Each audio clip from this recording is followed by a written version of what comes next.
चंद्रमेजे अलांछन मार्तंडजे तापहीन ते सर्वाहि सदा सज्जन सोयरे होतु। कल के प्रवचन में हमने देखा कि संतों का लक्षण क्या होता है, किस प्रकार होते हैं वे संत महात्मा सिद्ध पुरुष। संत ज्ञानेश्वर महाराज भगवान से प्रार्थना करते हैं, वरदान मांगते हैं कि हे भगवान, जो संत महात्मा हैं, परंतु कैसे संत हो। संत सब कोई नहीं बन सकते, संतों के लक्षण होते हैं। हमने पिछले 3 दिनों में जो लक्षण देखे, चला कल्पतरु चे आरव, चेतना चिंतामणि चे गाव, बोलते जे अरणव पीयूषांचे। जो चलते हुए कल्पतरु हैं, कल्प वृक्षों के उद्यान हैं, जो अमृत के सागर हैं, ऐसे संत महात्मा। और जो चिंता करते हैं सबकी चिंता करके सबकी चिंता दूर कर देते हैं, चेतना चिंतामणि चे गाओ। ऐसे संत महात्माओं की हे भगवान इस संसार के लोगों को मुलाकात हो। आज जो हम संतों का विशेष लक्षण, जिसे मैंने कहा अधिकतम रूपक अलंकार है, संतों का विशेष गुण बतलाया गया है। वहां गुण क्या है? संत ज्ञानेश्वर महाराज कहते हैं, चंद्र में जे अलांछन मार्तंड जे तापहीन। ये 2 मुख्य लक्षण है संतों के। और ऐसे संत जो हैं वो हमारे संबंधी हो जाएं, हमसे संबंध स्थापित करें, हमसे एक रूप हो जाएं। ते सर्वाहि सदा सज्जन सोयरे होतु। वो जो सभी संत महात्मा हैं वे हमारे हृदयवासी बन जाएं, हमारे मित्र बन जाएं, हमारे रिश्तेदार जैसे बन जाएं। आज हम पहला लक्षण देखेंगे उसमें से, इस श्लोक से, चंद्र में जे अलांछन। अलांछन का मतलब जिसको कोई भी दाग नहीं है। लांछन का मतलब होता है कलंक, दाग। चंद्रमा में कलंक होता है, चंद्रमा कलंकित है, दाग है उसे। अब साइंस बहुत आगे जा चुका है। साइंस ने चंद्रमा को सिद्ध किया है कि वहां एक पृथ्वी जैसा ग्रह है। परंतु पुराणों में चंद्रमा की जो बातें हैं, वे चंद्रमा की जो बातें हैं आज हमें मिथ्या लगेंगी, परंतु उससे कुछ आध्यात्मिक बात है। ये चंद्रमा जो दिखाई देता है, ये पत्थर का हो, मिट्टी का हो, पहाड़ों का हो, इससे हमें कुछ लेना नहीं है। परंतु जो पुराणों में कथा आई है चंद्रमा के बारे में, वह चंद्रमा कलंकित है। चंद्रमा मन का देवता होता है। जिसका मन कलंकित है उस चंद्रमा की बात है, ये मट्टी के चंद्रमा की बात नहीं। और जिसका मन रूपी चंद्रमा कलंकित नहीं है, ऐसे संत महात्माओं की हमें मुलाकात हो जाए, क्योंकि मन का देवता चंद्रमा है। अब जो पुराणों में बड़े अच्छे प्रमाण आए हैं चंद्रमा के विषय में, वो पुराण का प्रमाण ये है कि चंद्रमा बहुत ही सुंदर था, लुभावना था, पूरे संसार को अपनी तरफ आकर्षित करता था। और यहां बृहस्पति नाम के गुरु का शिष्य था चंद्रमा।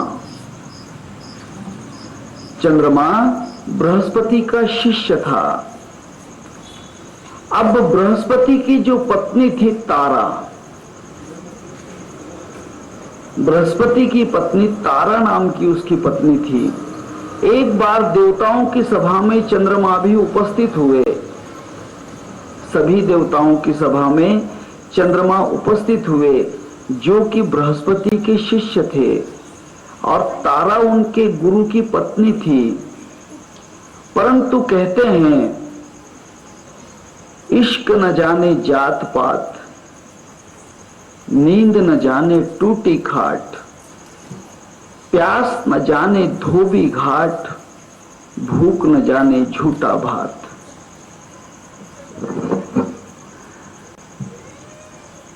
जहां पर वासना का प्रवेश हो जाता है फिर वहां पर कुछ भी नहीं दिखाई देता है।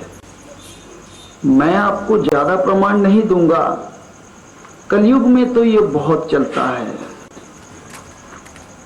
भाई बहनों के साथ में भी वासनाएं, माँ और बेटे के साथ वासनाएं, पुत्र और उसकी कन्या के साथ वासनाएं, देवर भाभी के साथ वासनाएं, बहू और ससुर जी के साथ वासनाएं। ये हम संसार में बहुत जगह आजकल वर्तमान पत्रों में पढ़ते हैं। कई छोटी छोटी बालिकाएं, कोई 7 वर्ष की, कोई 5 वर्ष की, कोई 10 वर्ष की, उसके ऊपर वासना के आघात, ऐसी छोटी छोटी बालिकाएं वासना की शिकार हो जाती हैं। ये संसार में हमने देखा है। आज भी अहमदाबाद नाम की सिटी है गुजरात में, वहां पर सगे भाई और बहन ने लव मैरिज किया है। सगे भाई और बहन ने। अभी 2 महीने पहले आपने लोकमत नाम के वर्तमान पत्र में पढ़ा होगा कि एक 22 वर्ष की अपनी बेटी के ऊपर उसके पिता ने करीब 3 महीने तक एक लॉज में बलात्कार किया। लोकमत नाम के वर्तमान पत्र में आया। आज से 1.5 साल या 2 साल पहले किस्सा आया था नासिक शहर का, जहां पर एक शराबी पुत्र शराब पीकर आता और अपनी बूढ़ी मां के ऊपर बलात्कार करता। मैं ये आपको क्यों कह रहा हूं, ये कहने जैसी बातें नहीं है, परंतु वासना बहुत बुरी है। अपनी मां के ऊपर वहां वासना का खेल करता। एक दिन मां बहुत त्रस्त हुई और उसने उसे बहुत सी शराब पिलाकर फिर उसको घासलेट डालकर अर्थात रॉकेल डालकर उसे जला दिया। और पुलिस स्टेशन, स्वयं पुलिस स्टेशन गई कि मैंने इसका खून कर दिया है और मेरे साथ इसके ऐसे संबंध हैं। बाकी के तो किससे छोड़िए, बाकी और बहुत सी बातें हैं जो बतलाने में भी मुझे अच्छा नहीं लगता। वासना इतनी खतरनाक चीज है। वासना ऐसी चीज है कि जो कभी बुझाए नहीं बुझती, रोके से नहीं रुकती, समझाए से नहीं समझती, हटाए से नहीं हटती। ये सबसे खतरनाक चीज है। एक बार ब्रह्मा जी की सभा में भागवत में किस्सा आता है। आज का विषय ही ऐसा है इसलिए मुझे बोलना पड़ेगा। आज का विषय जरा अलग है। वे संत महात्मा अलांछन हैं, उन्हें कोई कलंक नहीं। और संसार के बहुत से जीव जो हैं वे कलंकित कर्म करते हैं, कलंक के कर्म करते हैं।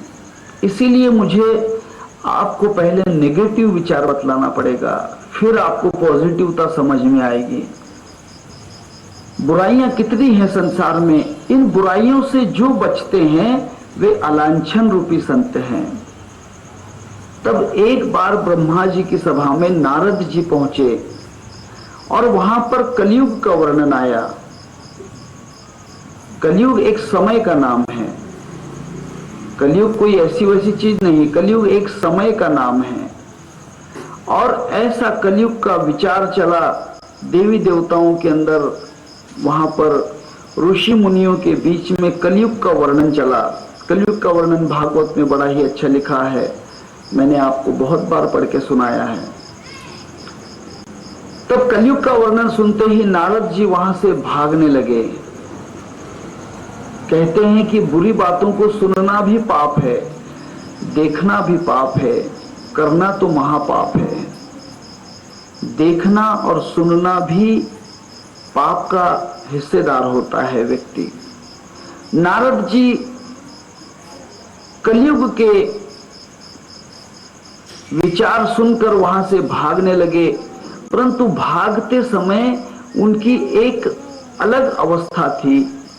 उन्होंने अपने एक हाथ से जिह्वा को पकड़ लिया, भागवत का किस्सा है।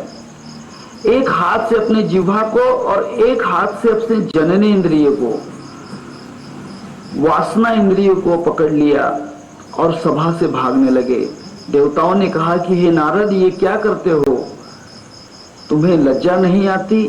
इतनी सभा में देवी देवताओं के सामने अपने लिंग को पकड़कर और जिह्वा को पकड़कर भाग रहे हो।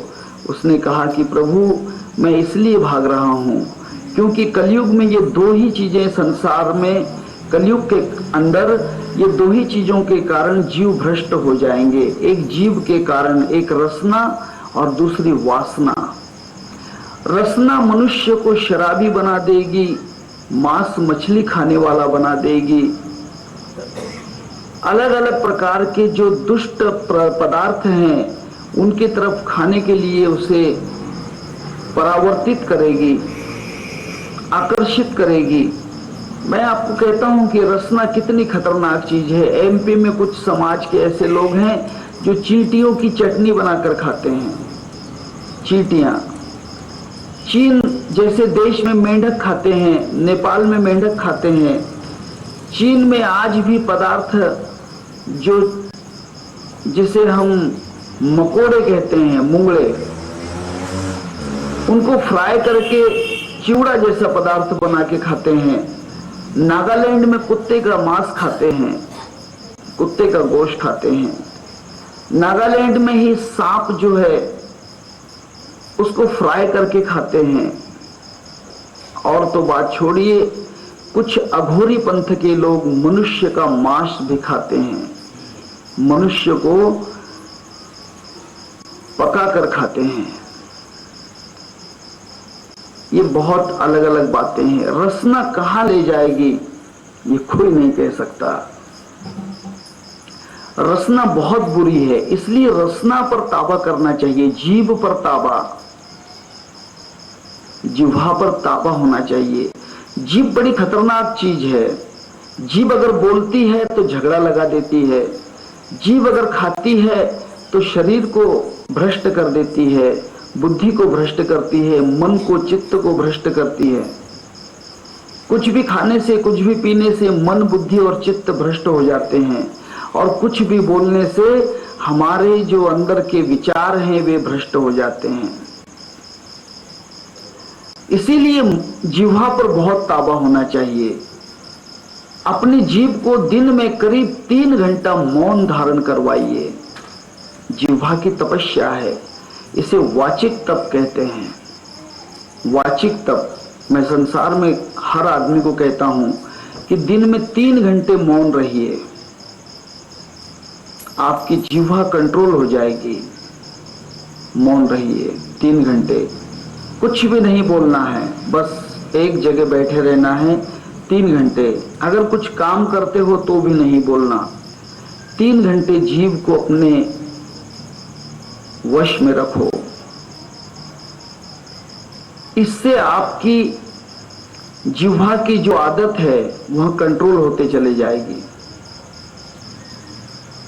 आज तो ऐसे ऐसे पदार्थ हैं इस संसार में जिसको मैं वर्णन भी नहीं कर सकता हूं। कई प्रकार की औषधियां, कई प्रकार के नशे इस जिह्वा के द्वारा लिए जाते हैं। गांजा है, चरस है, अफीम है, बीड़ी है, सिगरेट है, तमाकू है, गुटखा है। ये सब पदार्थ इस जीवन का नाश करने वाले हैं, बुद्धि को भ्रष्ट करने वाले हैं। नारद जी कहते हैं कि हे प्रभु, इस कलयुग में ये जीभ बड़ी खतरनाक है। जीभ को जीतना चाहिए।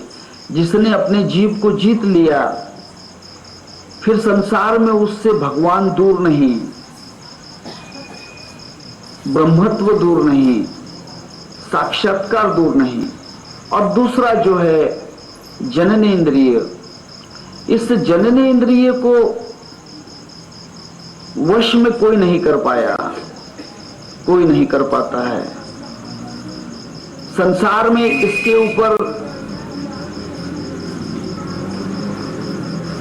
संसार में इसके ऊपर अभी तक कोई भी प्रकार का बंधन करने वाला व्यक्ति नहीं मिला। एक किताब का नाम मैं आपसे कहता हूं, ब्रह्मचर्य हेच जीवन वीर्यनाश हाचि मृत्यु। शिवानंद स्वामी जी का बड़ा अच्छा किताब है। शिवानंद रामकृष्ण परमहंस के शिष्य थे, विवेकानंद के गुरु भाई थे। उन्होंने एक ग्रंथ लिखा है। उस ग्रंथ में उसने इतना संसार के अंदर इस वासना का विस्तारित विचार लिखा है कि जिसको कह नहीं सकते। संसार में 99 जो विवाद होते हैं, झगड़े होते हैं, दुश्मनी होती है, वह वासना के ही कारण। महाभारत का युद्ध हुआ वासना के कारण, रामायण का युद्ध हुआ वासना के कारण। संसार में आज भी जितने विरोधी विचार होते हैं, शत्रुत्व निर्माण होता है। कनक और कामिनी, कनक का मतलब होता है धन और कामिनी का मतलब होता है स्त्री। कनक और कामिनी के कारण इस संसार में पूरा पूरा भ्रष्टाचार चलता है। धन के लिए लोग कुछ भी कर सकते हैं। धन के लिए लोग, और धन क्यों कमाया जाता है? रसना और वासना के लिए। अपने पेट भरने के लिए धन की आवश्यकता होती है और वासना को तृप्त करने के लिए लोग धन का इस्तेमाल करते हैं। अब इसका विस्तार नहीं करता हूं मैं। तब ये जो दो बातें हैं, ये हर जीव को भ्रष्ट कर रही हैं, कलंकित कर रही हैं। इंद्र देवता जैसे भ्रष्ट हो चुके वासना के कारण, अहिल्या के पीछे दौड़े। दमयंती नाम की नल राजा की पत्नी थी, उसको नष्ट करने के लिए इंद्र देवता ने अनंत प्रकार के प्रयत्न किए। ब्रह्मा जी जैसे देवता ने अपनी कन्या स्वयं की पुत्री जो थी सरस्वती जी, उसके साथ भी वासना का खेल खेला। भगवान शिव जी जितने महान भगवान जो भोलेनाथ कहते हैं, वह भी एक भिलनी के पीछे वासना के कारण दौड़ा। महाविष्णु जैसा भगवान एक तुलसी के पीछे वासना का शिकार हो गया। तुलसी का मतलब पेड़ नहीं, तुलसी नाम की स्त्री थी, जालंधर नाम के राक्षस की पत्नी थी। शाप मिलने के कारण वह राक्षस की पत्नी बनी, क्योंकि एक बार गणपति जी गंगा नदी के किनारे भगवान का नाम स्मरण कर रहे थे। वहीं पर यह तपस्विनी तुलसी गणेश जी के पास आई और कहने लगी कि मुझसे विवाह करो। गणेश जी ने कहा कि हे मूर्ख, जो कन्या अपने आप से कहती है, किसी पुरुष से कहती है कि मुझसे शादी कर लो, वह स्त्री उल्टा है, वह धर्ममय स्त्री नहीं है और मैं तुझ जैसी स्त्री से विवाह नहीं करूंगा। तब तपस्विनी थी तुलसी, कुंवारी थी, उसको बड़ा क्रोध आया। उसने कहा कि हे गणेश, मैं तो समझती थी कि तू विद्यावान है, चतुर है, परंतु मेरे जैसी तपस्विनी को तू पत्नी स्वीकार नहीं करता है। मैं तुझे शाप देती हूं कि तेरी 2 पत्नियां होंगी। इस कारण गणेश जी को, गणपति जी को 2 स्त्रियों से विवाह करना पड़ा। एक का नाम रिद्धि, दूसरी का नाम सिद्धि। मुग्दल पुराण में यह कथा मिलेगी आपको। मुग्दल पुराण नाम का गणपति का पूरा पुराण है, मुग्दल पुराण कहते हैं।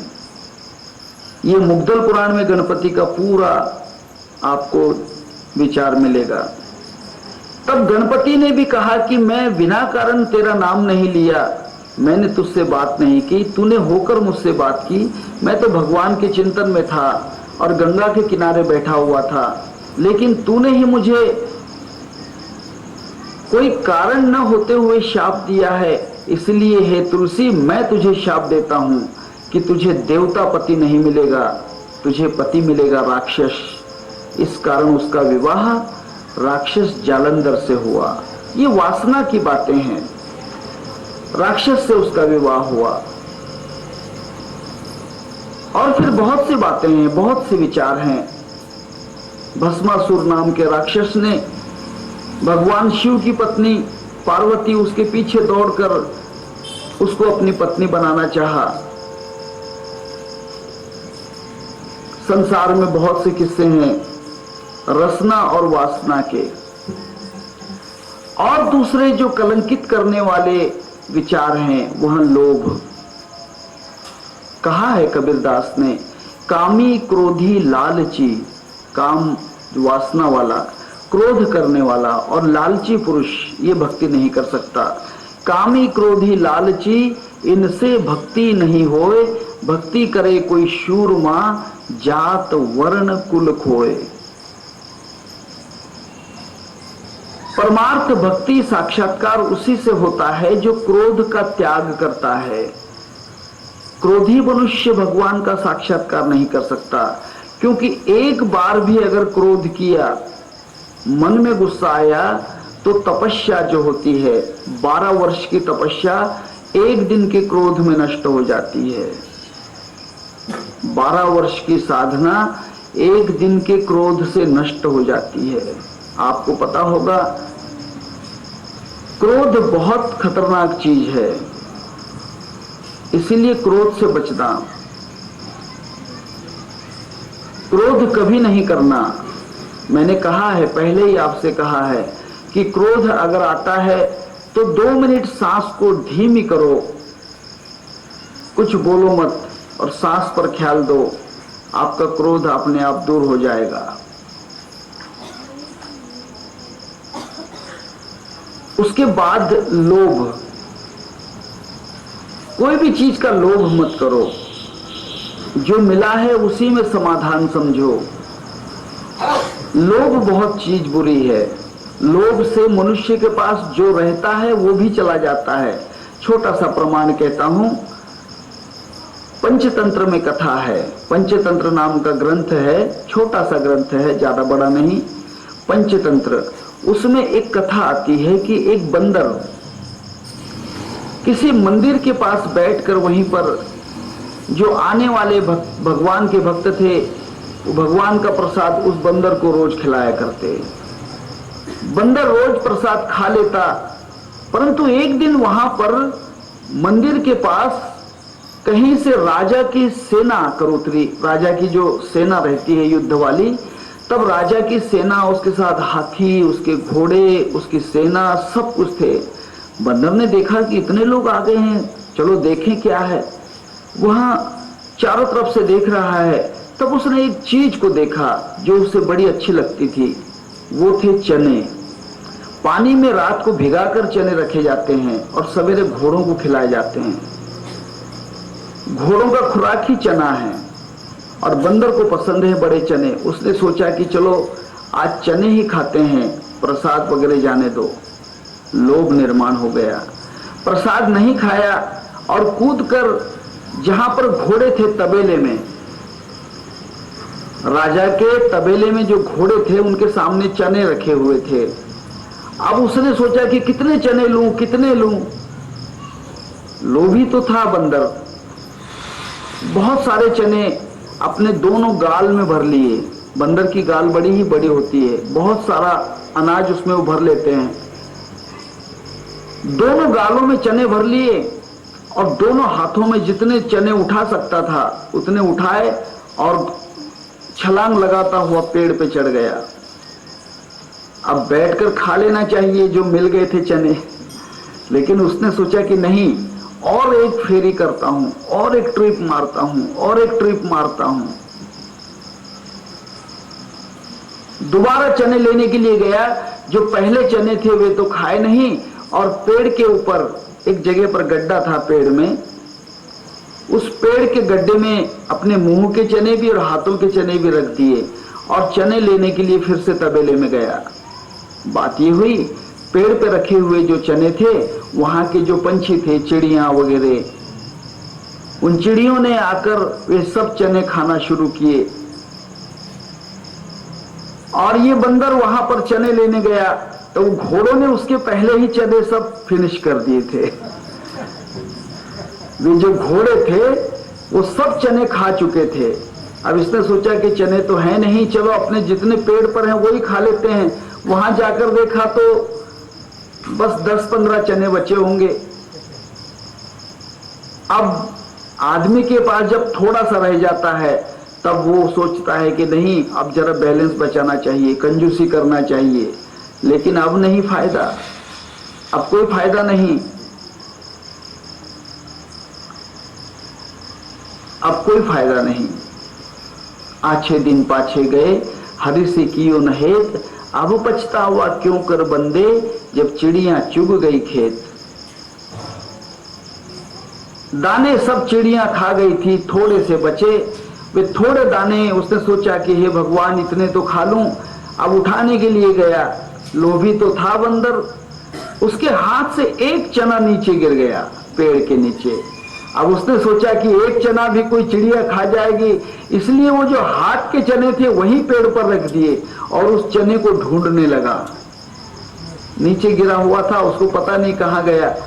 वो चना मिट्टी में कहीं तो भी गिर गया पेड़ से, और उस चने को ढूंढता रहा। तब तक ऊपर के सब चने चिड़िया खा गई। जो बचे हुए थे वे भी चिड़िया खा गई, और जो चना नीचे गिरा था वो तो उसको मिला ही नहीं। तो लोभ बहुत बुरी चीज है। लोभ का घर खाली होता है, लोभ का घर हमेशा खाली होता है। जो मनुष्य लोभ करता है वह हमेशा खाली हो जाता है। धर्मराज की यही गलती हुई। धर्मराज जब चौसर खेल रहे थे कौरवों के साथ, तब वहां हर वक्त दांव जो है उसका चौसर का डबल में लगाता था। पहले समझो उसने 1 लाख रुपए अगर चौसर में लगा दिए, हार गया 1 लाख। तब सोचा कि पहले भी 1 लाख हैं और वे लाख भी आ जाना चाहिए और दांव भी मेरा हो जाना चाहिए। तब 2 लाख का दांव लगाया, 2 लाख का दांव, 2 का भी हार गया। तब 4 का दांव लगाया डबल में, लोग, ताकि वो 2 लाख आ जाएं और ये भी 2 लाख आ जाएं। तब 8 का दांव लगाकर फिर ऐसा करते करते पूरी संपत्ति हार गया चौसर में। उसके बाद फिर राज का दांव लगाया। जो उसका राज्य था इंद्रप्रस्थ, पांडव जहां राज करते थे, वो राज लगा दिया। राज क्या था कि जो हारेगा वो अपना राज उसको दे देगा। अगर हम हस्तिनापुर हार जाते हैं तो इंद्रप्रस्थ का हस्तिनापुर हो जाएगा, और इंद्रप्रस्थ वाले हार गए तो इंद्रप्रस्थ हस्तिनापुर का हो जाएगा। बात ये हुई कि हस्तिनापुर हार गए। उसके बाद कहते हैं कि दुनिया के सब संपत्ति से बड़ी संपत्ति स्त्री होती है, पत्नी। मनुष्य दुनिया की हर चीज गंवाकर अपनी पत्नी को बचाना चाहता है, पत्नी को बचाना चाहता है। धर्मराज ने यही सोचा, आखिरी दांव लगाया कि देखो भाई, मैं राज हार गया हूं, संपत्ति हार गया हूं, सब हार गया हूं, मैं अपनी पत्नी को दांव पर लगाता हूं। मुझे पत्नी के बदले तुम्हारी पत्नी नहीं चाहिए। अगर मैं दांव जीतता हूं तो मुझे मेरी संपत्ति और मेरा राज्य मुझे लौटा दिया जाए। उसने कहा कि ठीक है, और हार गए तो फिर ये द्रौपदी आपकी हो जाएगी। बात ये हुई कि द्रौपदी भी हार गया। तब क्या बचा? तब आखिरी दांव लगाया कि हम 5 पांडव दांव पे लगते हैं। अगर हम हार गए तो फिर हम आपके गुलाम हो जाएंगे, और जीत गए तो द्रौपदी भी हमारी हो जाएगी, राज भी और संपत्ति भी। दुर्योधन शकुनी कहते हैं कि ठीक है। आखिरी दांव लगाया, पांडव भी हार गए, खुद को भी हरा दिया। तब कहा कि अब एक इच्छा है और एक दांव की। अब हम इतना तो हार चुके हैं किसी को मुंह बताने के लायक नहीं, एक दांव खेल लेते हैं। 12 वर्ष का वनवास और 1 साल का अज्ञातवास। अगर हम जीत गए तो जितने भी कौरव हैं वे वनवास में जाएंगे, उनका राज्य, उनकी संपत्ति वे हमारी हो जाएगी। और अगर हम हारते हैं तो संपत्ति तो आपकी हो गई है, राज आपका हो गया है, द्रौपदी भी आपको आप जीत चुके हैं, तब हम लोग वनवास चले जाएंगे। आखिरी दांव भी हार गए। मैंने कहा कि लोभ जितनी बुरी चीज कोई नहीं संसार में। पहली वासना, दूसरी रसना, तीसरा क्रोध और चौथा लोभ, पांचवा है अहंकार। अहंकार भी उतना ही खतरनाक है। मनुष्य अहंकार के कारण फंस जाता है, नुकसान उठाता है।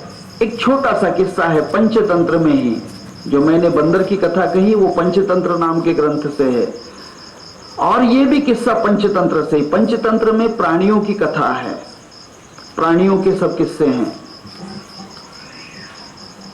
2 ग्रंथ किस्से जो जिसमें अच्छे उपदेश वाले कथा हैं वे जरूर पढ़ना। एक जातक कथा और दूसरी पंचतंत्र। ये 2 ग्रंथ छोटे छोटे हैं। और संसार के अंदर पति पत्नी ने जीवन कैसा व्यतीत करना चाहिए, पति ने पत्नी से सावधान कैसे रहना चाहिए, पत्नी ने अपने पति से कैसे सावधान रहना चाहिए, वरना पति हाथ से निकल जाता है, पत्नी भी हाथ से निकल जाती है। उसके लिए ग्रंथ है जिसका नाम है तोता मैना, जरूर पढ़ लेना। छोटा सा किताब है, ज्यादा नहीं, परंतु बड़ा समझदारी का है। उसके बाद में जीवन में अच्छा कर्म कैसा हो, दूसरों के लिए भलाई कैसे हो, उसके लिए एक किताब पढ़ना, हातिम ताई।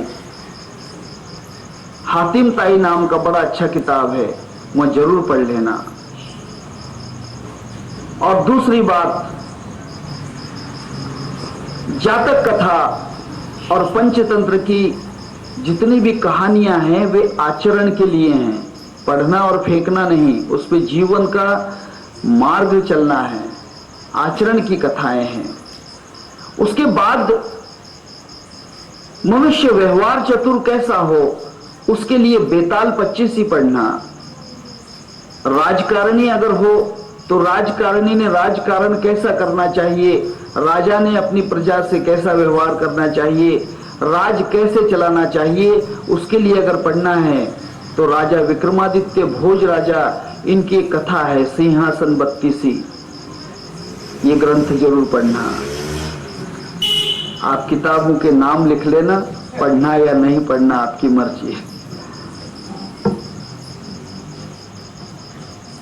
तब अहंकार बड़ी बुरी चीज है।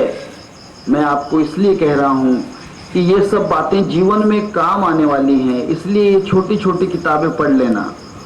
बड़े ग्रंथ नहीं पढ़ने में आए तो छोटे छोटे किताबें 20, 25, 30 रुपए का किताब होता है, उसे जरूर पढ़ लेना।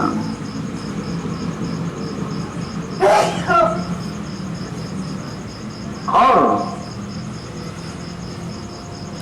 अहंकार जो है कितना खतरनाक है, मनुष्य का विनाश कर देता है। इसमें पंचतंत्र में एक कथा है कि एक 12 सिंगा था। 12 सिंगा समझते हो, जिसके हिरण होता है 12 सिंग होते हैं, सिंग फटे, अलग अलग सिंगों में सिंग में सिंग निकलते हैं, 12 सिंगी कहते हैं उसको अंग्रेजी में रेनडियर कहते हैं। रेनडियर। वहां जो रेनडियर होता है 12 सिंगी, वहां रेनडियर इतना अहंकारी हो गया था, कहता था कि देखो मेरे जैसे सींग किसी के नहीं, मेरे जो सींग हैं उसके जैसे सींग किसी के नहीं। अहंकार में मनुष्य मैं करता है, मैं। संसार में मैं करने वाले के ऊपर छुरी चल जाती है, तेरी मैं मिल जाएगी रेत में, क्यों मैं की मौत मरे है। बुंदूराम जी का अच्छा पद है, संत श्रेष्ठ बुंदूराम जी महाराज का पद है। तेरी मैं मिल जाएगी रेत में, क्यों मैं की मौत मरे है। मैं बुरी चीज है, बकरी या बकरा हमेशा मैं ऐसा ही करता है, इस कारण उस पर छुरी चल जाती है, छुरी चल जाती है। और एक पंछी है जो कहता है कि मैं ना, मैं ना, मैं ना, अर्थात मैं नहीं, उसके ऊपर कोई छुरी नहीं चलाता। उसको सोने के पिंजरे में रखते हैं, अच्छे अच्छे फल देते हैं खाने के लिए। जिसमें मैं है वो मर जाएगा, नष्ट हो जाएगा। ये बारहसिंगी जो है, ये बारहसिंगी अपने सींग पर अहंकार कर रही थी। एक दिन तालाब में पानी पीने के लिए गई, तालाब के किनारे, तब अपना प्रतिबिंब देख लिया, अपनी छांव देख ली पानी में। बड़ी खुश हुई कि वाह, मेरे ये सींग तो किसी के नहीं।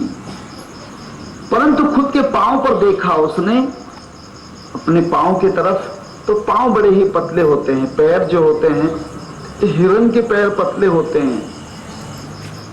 हिरन इसीलिए दौड़ सकता है, बड़ा तेज दौड़ता है हिरन। पतले पैर थे। उसने कहा कि धिक्कार है भगवान, तुझे भी समझ नहीं आती, इतने अच्छे सींग दिए और इतने पतले पैर दिए। थोड़े मोटे पैर दे देता तो क्या बिगड़ता, हाथी को कुछ काम नहीं धाम नहीं और इतने मोटे पैर दे दिए, और मुझे इतने पतले पैर, कुछ काम के नहीं है ये पैर, कैसे सींग है मेरे, वाह। उतने में कहीं से शिकारी आया और शिकार ने वहां पर उसकी आवाज सुनी शिकारी की, और वहां से वो बारहसिंगी दौड़ने लगी। जंगल में दौड़ती गई। उसके पीछे शिकारी घोड़े के ऊपर चल रहा है। आगे बारहसिंगी है और पीछे शिकारी है। अचानक घने जंगल में, जहां पर लताएं होती है, लताएं समझते हो, उसको मराठी में वेल कहते हैं। कुछ वेल होती हैं जंगलों में, पेड़ों के ऊपर बड़ी घनी होती हैं। वे, उनके कारण मनुष्य उस पार जा नहीं सकता, वे अपना आच्छादन कर लेती हैं। अब ये बारहसिंगी जो थी अपना प्राण बचाने के लिए वहां से दौड़ रही थी। अचानक उसके सींग उस जाल में फंस गए। किसके? वेलों के जाल में, लताओं के जाल में। बहुत उसने प्रयत्न किया, मुंडी हिलाई अपनी, जितना वहां मुंडी हिलाती उतना बेलों के अंदर ज्यादा उसके सींग फंसते गए। निकलना मुश्किल हो गया, भागना मुश्किल हो गया। पीछे भी नहीं जा सकती थी, आगे भी नहीं दौड़ सकती थी। पैर बड़े तड़पड़ा रहे थे। पैर सोचते थे कि भागो, सींग कहते थे कि नहीं, अब नहीं निकल सकते, फंस गई। उतने में शिकारी आया और शिकारी ने अपना शिकार कर लिया। तब वहां बारहसिंगी पछताई कि हे भगवान, मैं जिसका अहंकार करती थी उसने मुझे मौत के में उतार दिया, और जिसकी मैं घृणा करती थी, ये भी कोई चीज है, उसने मुझे मरते दम तक दौड़ने की ताकत दी है। इसीलिए मनुष्य अहंकार में नष्ट हो जाता है। बहुत बुरा अहंकार नहीं होना चाहिए। अहंकार जितनी खतरनाक चीज संसार में कोई नहीं। मैंने आपसे कहा, रसना, वासना, क्रोध, अहंकार और लोभ, ये सबसे बुरी चीज है। इससे भी बुरी चीज है ममता। ममता का मतलब होता है स्नेह। स्नेह सबसे खतरनाक होता है। भागवत में किस्सा है, स्नेह के कारण बड़े बड़े लोगों का विनाश हो गया है।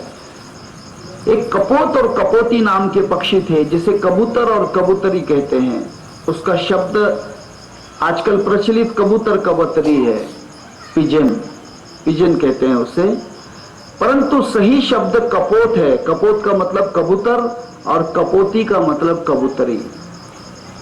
ये दोनों अपने बच्चों के भोजन का प्रबंध करने के लिए कहीं उड़कर गए हुए थे। वहां पर शिकारी ने अपना जाल फैलाया उस पेड़ के नीचे, जहां ऊपर छोटे छोटे बच्चे थे, उन्हें उड़ना भी नहीं आता था। शिकारी ने वहां पर दाने डाल दिए। उस भोजन की लालच, भूखे तो थे, भूखे थे बेचारे छोटे छोटे बच्चे कपोती के, भूख के कारण वे नीचे उतरे और जाले में फंस गए। वहां देखा मां में ममता बड़ी होती है, बड़ी ममता होती है मां में। कपोती ने अपने बच्चों को बचाने के लिए वहां पर चक्कर काटना शुरू किए। शिकारी थोड़ा दूर बैठ गया, बच्चों के पास जाकर उनको नजदीक से छुड़ा लूंगी ये सोचा, खुद के पांव भी उसमें फंस गए। वहां भी उसकी शिकार के लिए बंद हो गई, वहां भी मृत्यु के अंदर फंस गई। तब कपोत को ऐसा लगा कि हे भगवान, मेरी पत्नी, मेरी कपोती, मेरे बच्चे, मेरी कपोती, मेरे बच्चे, ऐसी ममता उसके अंदर निर्माण हुई कि कुछ भी हो बच्चों को बचा लूं, मेरी पत्नी को बचा लूं, ममता थी। तब कपोत भी वहां पर चक्कर काटने लगा, धीरे धीरे आकर ममता के कारण कपोती के पास आया कि हे प्रिय, तुम इसमें फंस गई हो, चलो मैं तुम्हें निकालता हूं। और ममता के कारण उसको निकालने गया, खुद भी फंस गया। भागवत का कथा है, भागवत का किस्सा है। तब ममता भी बुरी चीज है, किसी से भी ममता मत लगाओ, संसार में ममता नहीं होना चाहिए, संसार में ममता मत करो। इतना ही नहीं, अपने शरीर की ममता भी मत करो, शरीर का भी ममता फंसा देती है, शरीर की ममता भी फंसा देती है। एक छोटा सा किस्सा कहता हूं, शरीर की ममता बहुत बुरी चीज है। कोई कोई लोग अमर होना चाहते हैं, क्यों? आत्मा तो अमर है ही, आत्मा तो मरती नहीं है। नैनम छिंदन्ति शस्त्राणि नैनम दाहति पावकाः, आत्मा तो अमर है, परंतु कुछ लोग सोचते हैं कि मैं शरीर को अमर कर लूं तो बड़ा अच्छा होगा, मेरा शरीर नहीं मरना चाहिए, मेरा शरीर जो है यह अमर हो जाए। इस कारण वे अमृत पीते हैं और शरीर को अमर रखने की कोशिश करते हैं। तब एक बार सिकंदर आजम, राजा सिकंदर, जिसे अलेक्जेंडर द ग्रेट कहते हैं, वो सिकंदर भारत में आया। युद्ध करने के बाद भारत का बड़ा ही विचित्र ज्ञान उसको मिला था कि भारत में सब है, संसार में जो नहीं है वो भारत में है। भारत ज्ञान से परिपूर्ण है, संपत्ति से परिपूर्ण है, विद्याओं से परिपूर्ण है, ऋषियों से, मुनियों से, साधुओं से, धर्म से। इतना ही नहीं, भगवान के महान चमत्कारों से भी भारत परिपूर्ण है।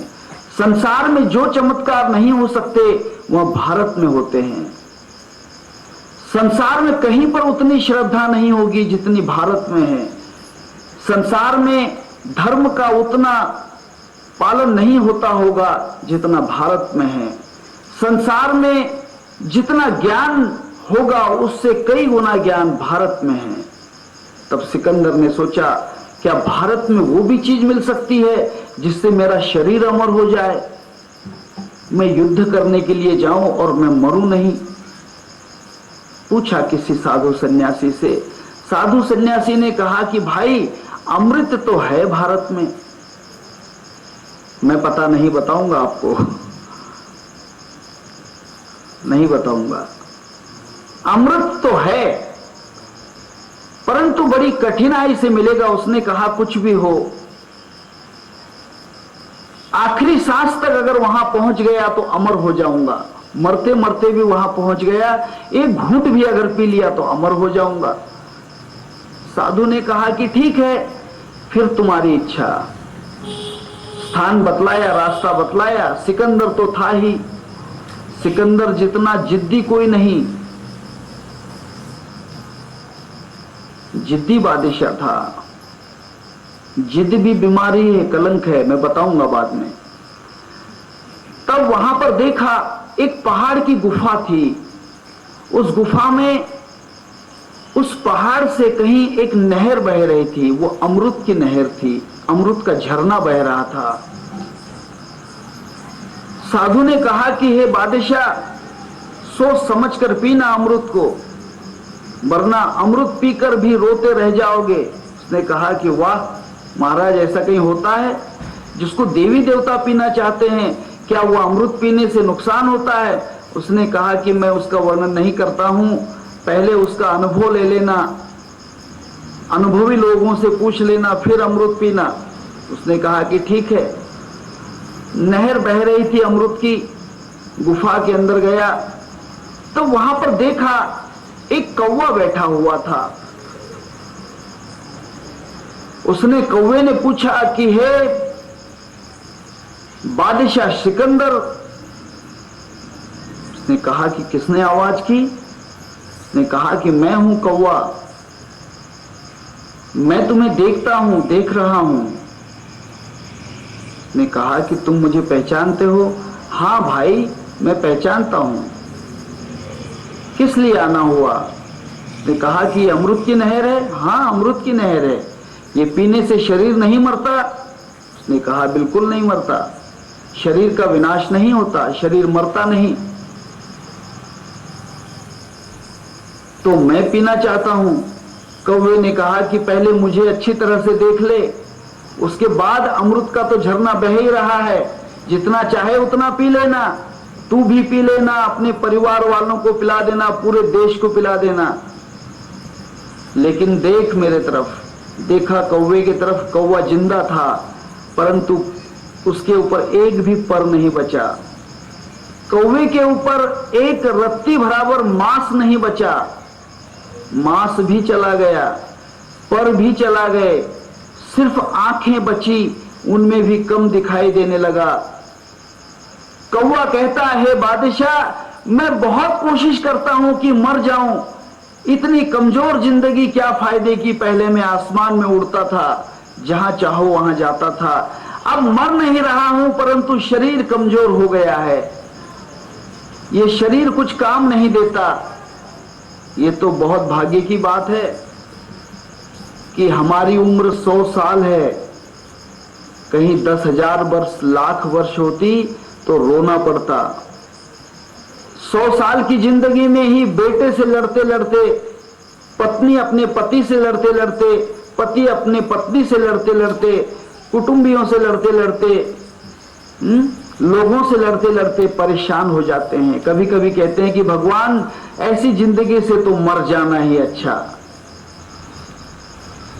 मर जाना ही अच्छा। और कुछ लोग मर भी जाते हैं, आत्महत्या कर लेते हैं, सुसाइड करते हैं। उसने कहा कि बादशाह, मैं मरना चाहता हूं, मैंने भी तेरे जैसे आकर यहां अमृत पी लिया, एक चोंच भर अमृत पिया था, ज्यादा नहीं, और मैं करीब 10 लाख वर्ष से यहां पड़ा हूं। 10 लाख वर्ष से ये टूटा फूटा शरीर जाता नहीं, 10 लाख वर्ष हो गए और ये टूटा फूटा शरीर, कमजोर शरीर जा नहीं रहा है। बादशाह ने कहा कि भाई, ऐसी बीमारी अगर अमृत पीने से आती है तो मुझे बिल्कुल नहीं चाहिए, उससे तो अच्छा है कि चलते फिरते ही मैं मर जाऊं, पांव घसड़ घसड़ के। कुछ लोग पांव घिस घिस के मरते हैं, बहुत कठिनाई से मरते हैं लोग, अपनी विष्ठा अपने हाथों से लिपते हैं जमीन पर। बहू कहती है कि पागल हो गया बुढ़ा, पिताजी कहता है, बेटा कहता है कि पिताजी, अरे ये भी कोई बात है जीने की, अच्छी तरह से दिमाग नहीं है क्या, सठिया गए क्या, कहीं वहीं पर पेशाब कर देना है, कोई धोता नहीं, कोई स्नान करवाता नहीं, बुढ़ापा इतना कमजोर है। वही बुढ़ापा अगर 1000 वर्ष तक चले तो बेटा कहेगा कि इसका सिर काट दो और फिनिश कर दो इस बुढ़े को। देह से भी ममता नहीं होना चाहिए, और जब तक देह का ममता नहीं जाती तब तक ब्रह्म का साक्षात्कार भी नहीं होता। संत श्रेष्ठ रामदास स्वामी कहते हैं, देह बुद्धीचा निश्चय हो जया ढळेना, ब्रह्म ज्ञान तया कल्पांति कळेना। देह की वासना, देह की ममता जब तक नहीं हटती तब तक ब्रह्म के अंदर वह लीन नहीं होता। देह को भुलाना ही पड़ेगा। संत ज्ञानेश्वर भी कहते हैं, विसरायचे ते आठव, आठवायचे ते विसर, हे जाने तो ईश्वर, म्हणे ज्ञानेश्वर निवृत्तीचा। जो शरीर तुझे याद है उसको भुला दे, जो तुझे भुला हुआ है, तुझे याद नहीं आता, उसको याद कर, तब तू ईश्वर होगा, भगवान हो जाएगा। ममता, रसना, वासना, क्रोध, ममता, लोभ, ये जो चीजें हैं ये जीव को कलंकित करती है। मैं इसका विचार नहीं बतलाता हूं, बहुत सी बातें हैं इसमें। ये 42 प्रकार के रोग हैं, 42, क्योंकि शरीर भी 42 का संगम है। 42 तत्वों से ये शरीर बनता है, उसका वर्णन मैं नहीं करता हूं। आपको ये करने जानने के लिए विचार चंद्रोदय नाम का ग्रंथ पढ़ना पड़ेगा। 42 का संगम है, 42 तत्वों का ये है, और हर तत्व से एक अच्छाई निकलती है और एक बुराई निकलती है। एक तत्व, हर तत्व में एक गुण निकलता है और एक दुर्गुण निकलता है। तब इसमें 42 गुण भी हैं और 42 दुर्गुण भी हैं। 42 और 42 मिलाकर कितने होते हैं? 84, 84। इस 84 का विचार नहीं किया अच्छा क्या है बुरा क्या है, तब वो 84 में ही चला जाता है। अच्छाइयों का विचार और बुराइयों का विचार हमारे अगर विवेक में नहीं आता है, सत विवेक में नहीं आता है, तब वह 84 की योनियों में ही चला जाता है। परंतु हमारे संत महात्मा जो हैं वे कलंक को धो देते हैं। इसीलिए तो कहा है चंद्र में जे अलांछन। हमारे संत महात्मा उस दाग को नहीं लगने देते। मैं कथा कह रहा था चंद्रमा की। चंद्रमा एक बार देवताओं की सभा में गया, वहां पर उसके गुरु और गुरु की पत्नी थी। कथा भूल तो नहीं गए?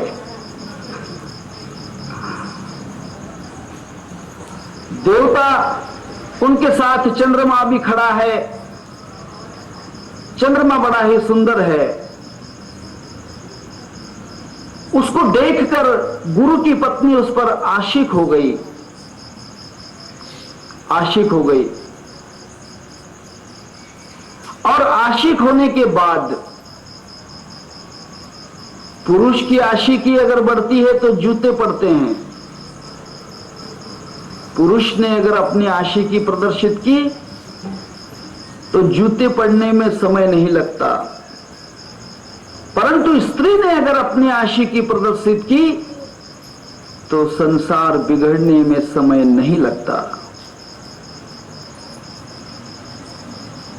संसार बिगड़ने में समय नहीं लगता। अब यहां चंद्रमा को देखकर गुरु की पत्नी जो थी तारा, वहां चंद्रमा पर आशिक हो गई। मैं इसका विचार नहीं कहता हूं, कवि कालिदास का ग्रंथ पढ़ना, या फिर शेक्सपियर का एक ग्रंथ है 12th नाइट, अंग्रेजी में है 12th नाइट, 12 रातें। उसमें आशिक और आशिकी की कितनी फालतू बातें हैं, फालतू इशारे हैं। 12th नाइट एक नाट्य है, नाटक है, जरूर पढ़ना, अंग्रेजी में है। उसका इशारा इसको मिला और चंद्रमा भी उस पर आशिक हो गया। और फिर चंद्रमा के साथ तारामती चली गई, अपने पति को छोड़कर। एक ऋषि जो देवताओं का गुरु था बृहस्पति, उसको त्याग कर इस चंद्रमा के पीछे चली गई,